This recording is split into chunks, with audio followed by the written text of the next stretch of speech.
And इस साल हमने 200 से ज़्यादा बच्चों के लिए एजुकेशन रेस करा।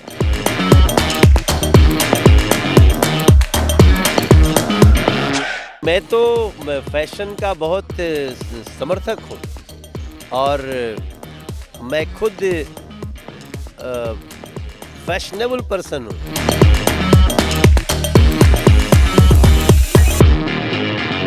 So hello and welcome you all. This is me Kritika and you are watching your own channel. See, luckily I am at the Pragati Maidan and यहाँ पर आज हो रहा था फैशन शो। जी हाँ, हो रहा था नहीं, मतलब हो रहा है। And this was organised by the Lakshyam hands to hertz.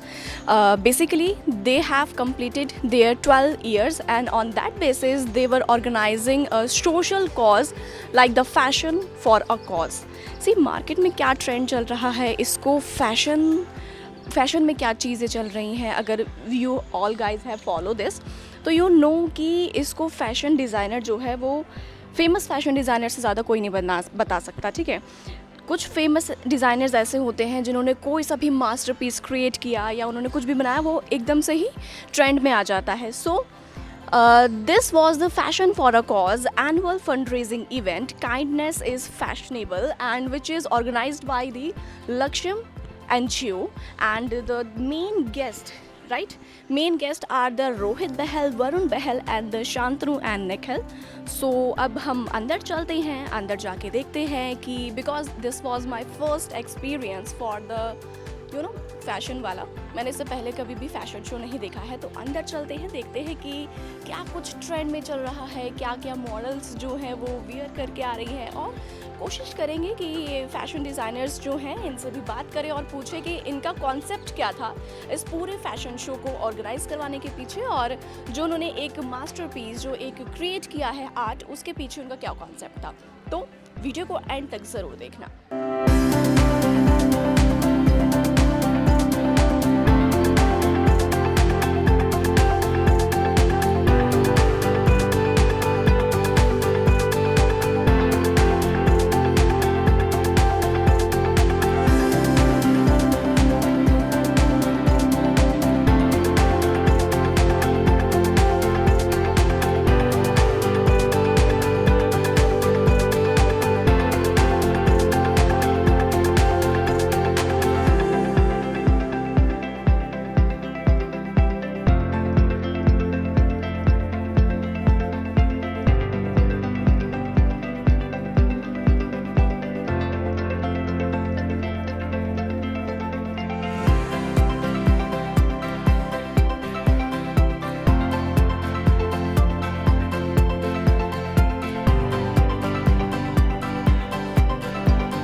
सो अब हम चलते हैं राशि के पास, who is the founder of this Lakshyam NGO, and उनसे जानते हैं कि वो कैसे 12 सालों से इस पूरे फैशन शो को कंडक्ट करती आ रही हैं और इसको करने के पीछे उनका मेन कॉन्सेप्ट क्या है। सो बेसिकली लक्ष्यम एक एनजीओ है जिसमें कि हम लोग बच्चों के साथ काम करते हैं, जो बच्चे सड़क में भीख मांगते हैं, कूड़ा चुनते हैं। एंड ये शो पिछले 12 सालों से हम लोग करते हैं। And the idea is to create awareness and raise awareness about and raise fund for the same. और पिछले कुछ सालों में हमारे साथ celebrities like Salman Khan, Priyanka Chopra, Taapsee Pannu, India के टॉप डिज़ाइनर्स हमारे साथ जुड़े हुए हैं, रोहित बाल, वरुण बहल, सारे हमें पिछले 10-10 सालों से सपोर्ट कर रहे हैं। तो बेसिकली लक्ष्यम एक संस्था है जिसमें कि हम लोग जो बच्चे रोड पे काम भीख मांगते हैं, कूड़ा चुनते हैं, हम लोग उनके लिए काम करते हैं। एंड ये fashion show fashion for a cause पिछले 12 सालों से चल रहा है, जिसमें कि हम लोग अवेयरनेस क्रिएट करते हैं और फंड रेज करते हैं इन्हीं बच्चों के एजुकेशन के लिए। मैम कितने बच्चे होंगे अभी? कोई 700 बच्चे हैं हमारे पास। तो किस तरीके से इनकी आप परवरिश करते हैं? तो बेसिकली हम लोग दिल्ली में 4 जगहों पे काम करते हैं। एक जो जगह है बसंत कुंज में सिंधी बस्ती, वहाँ पे आज भी पानी नहीं है, वहाँ पे आज भी टॉयलेट्स नहीं है। दूसरा हमारा गाज़ियाबाद एरिया है जहाँ पे कूड़े वाले काम करते। तीसरा किरबी प्लेस सेंट्रल दिल्ली में है जहाँ पर आज भी बिजली नहीं है, वहाँ पे 30,000 लोग रहते हैं। एंड हम लोग किसी भी गांव की बात नहीं कर रहे, हम लोग दिल्ली की बात करें। इसके अलावा हम लोग मध्य प्रदेश में, झारखंड में और उत्तराखंड में भी काम करते हैं। इस साल हमारे शो के लिए फिकी, वाइफ्लो और धानमिल ने ज्वाइन करा, और भी हमारे साथ 20 पार्टनर्स थे। एंड इस साल हमने 200 से ज़्यादा बच्चों के लिए एजुकेशन रेस करा।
देखिए, हमारे काम के थ्रू अगर हम बच्चों की ज़िंदगियों को कुछ तरीके से उभार या बदल सकते हैं, आई थिंक ये हर इंसान का लक्ष्य ये होना चाहिए, क्योंकि हम खुद फादर्स हैं और हमारे नंबर वन प्रायोरिटी हमारे बच्चे हैं। बट जब आप इस मुकाम पे आते हैं तो आप रियलाइज़ करते हैं कि हर बच्चा आपकी प्रायोरिटी होनी चाहिए और फिर काम थोड़ा अलग लगता है। ऐसा नहीं लगता कि हम कपड़े बना रहे हैं और लोग खरीद रहे हैं। ऐसा लगता है कि किसी की ज़िंदगी में आप कुछ हद तक कुछ फ़र्क ला सकते हैं। तो आई थिंक लक्ष्य का ये जो एंडेवर है, इससे हम बहुत प्रभावित हैं और हम चाहते हैं कि एटलीस्ट हमारे इंडस्ट्री में और लोग आएँ आगे बढ़ के और इन बच्चों की ज़िंदगियाँ बनाएं। Sir, what's your opinion on? नहीं, बिल्कुल जो निखिल ने बोला है बिल्कुल सही बोला है। आजकल सोशल मीडिया का इतना बड़ा आउटरीच है कि अगर हम एज डिज़ाइनर्स उस रीच को बदलाव में बदल सके और अगर ऐसे कॉजेज़ होते रहेंगे तो हमारे जितने भी फॉलोअर्स, कस्टमर्स हैं, वो actually they will start patronising. Maybe they are not aware of a property and an NGO like Laksham. So it is our social responsibility to let the world know through our reach that this is a very, very noble cause and everybody should patronize it.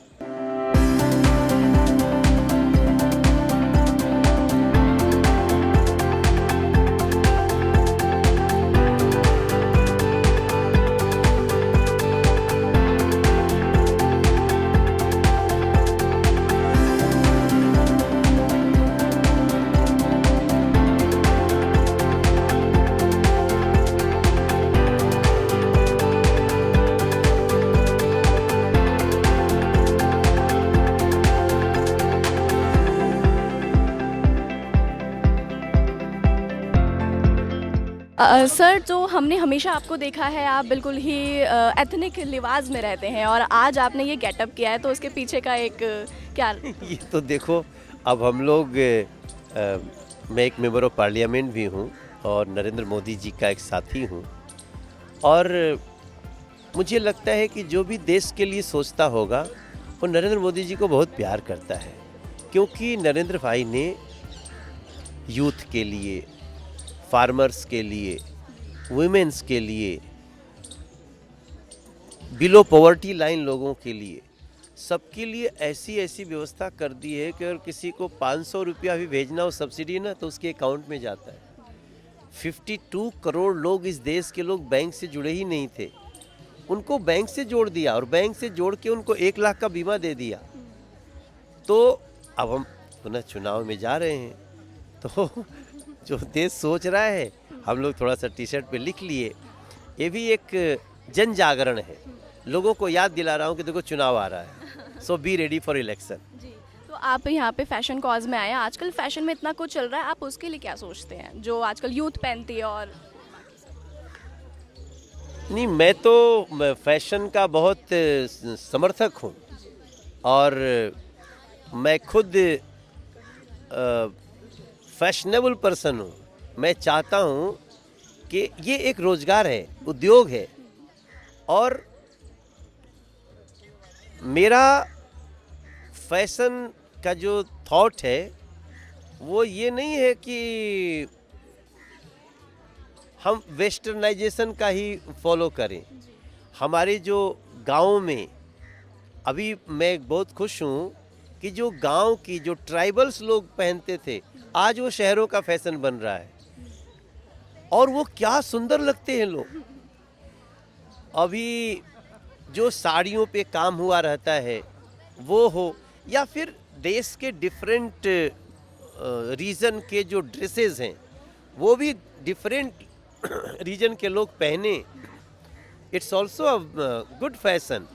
इससे क्या होता है कि हमारी अलग अलग क्षेत्र की पहनावा, पोशाक, रहन सहन, ट्रेडिशन वो दूसरे तरफ जा रहा है और देश एक हो रहा है। जी, और सर आखिरी क्वेश्चन, रामलला आए हैं, रामलला की खुशी में आप एक अगर गाना सुना दे।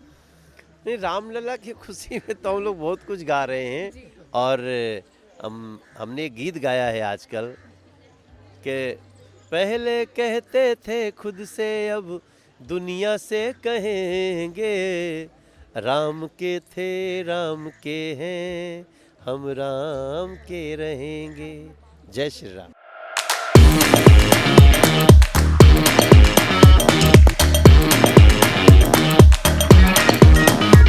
सो फाइनली मैंने आपको दिखाया कि एक fashion show for a cause कैसा होता है। मेरा तो एक्सपीरियंस बहुत अच्छा रहा। यहाँ पे हमने कई सारे फेमस सेलिब्रिटीज़ से, फैशन डिज़ाइनर से बात की और इवन मैंने आपको मनोज तिवारी का वो सॉन्ग भी सुनाया। तो अब आप मुझे बताओ कि आपको कैसा लगा ये फैशन शो और आपका कैसा एक्सपीरियंस रहा, मुझे कमेंट सेक्शन में बता सकते हैं। वैसे और भी ऐसे मज़ेदार वीडियोज़ को देखने के लिए you can stay tune with us and तब तक के लिए गुड बाय।